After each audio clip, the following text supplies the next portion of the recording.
सूरत breaking news. सूरत के संग्रामपुरा इलाके में 17 नंबर स्कूल के सामने बाबूभाई नाम के शख्स ने एक रिश्तेदार को 10 से 15 साल पहले संग्रामपुरा इलाके में रहने के लिए मकान दिया था। संग्रामपुरा इलाके में मकान मालिक पर अचानक से हमला कर दिया। मकान मालिक की पत्नी और बेटी पर चाकू से हमला करने के बाद वहां से फरार हो गए। मरीज को इलाज के लिए न्यू सिविल अस्पताल में भर्ती किया गया। देखते रहिए I Public News. Reporter Shakeel Shah.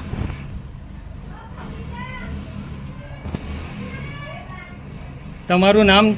મારું નામ મોહમ્મદ સલીમ બાબુભાઈ શેખ। ક્યાં રહેવાનું તમારું? અમારું રહેવાનું સંગ્રામપુરા કોપચીવાડ 2-1800। આ ઘર પોતાનું છે? આ ઘર અમારું છે। વેરા બિલ, લાઇટ બિલ, સિટી સર્વેનું નામ અમારું છે બધું। અમને કઈ બાબતમાં અહીંયા બોલાયું? શું મેટરમાં અમને અહીંયા બોલાયું? અરે સાહેબ, અમે અહીંયા 7 વાગે ચાલ્યા ગયા ઘરમાં। અમારા બૈરીને છોકરી હતી ને એક નાનું બચ્ચું 8 વર્ષનું। આ લોકો એટલું માર્યું, બેહોશ કર્યું ને પછી માર્યું, નાક ફ્રેક્ચર કરી નાખી, એટલું બ્લડ ચાલ્યું ગયું। ચાકુથી મારવાની વાત કરે હજુ તો, ને હજુ જાનથી મારવાની ધમકી આપે છે અહીંયા કે અહીંયા રહેશો તો જાનથી મારી નાખીશું। કેટલા વાગે બનાવ બન્યો? આ બનાવ બન્યો સવારે 8 વાગે।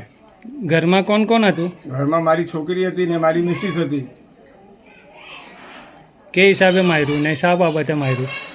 આ જ બાબતે અહીંયા તમે રહેવું કેમ છો સાહેબ? પાણીના લીધે ઝઘડો થાય। આ લોકો વેસ્ટેજ એટલું છે, બધું સામાન જો તમે, આ બધું કોઈ કામનું નથી, તો બી આ કચરો રાખવાનો શોખ છે આ લોકોને।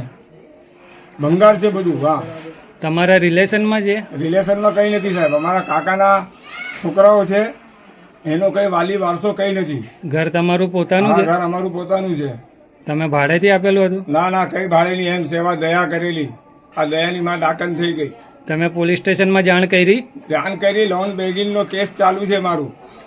લોન બેગિંગના કેસને આજે 1 વર્ષ થઈ ગયો। પોલીસ સ્ટેશનમાંથી શું જવાબ આવ્યું તમને? અમને કંઈ આવ્યું નથી છે, જવાબ અમે આપ્યા છે ને આગળ બી અમને સીપીને 4 વાર ફરિયાદ કરી છે, પોલીસ કમિશનરને, આપણા અઠવા લાઇન્સ પર બધે અમે રિપોર્ટ આપી છે, પણ સાહેબ કંઈ જવાબ આવતો નથી। આ લોકો પૈસાના બલબૂતા પર છૂટી જાય છે।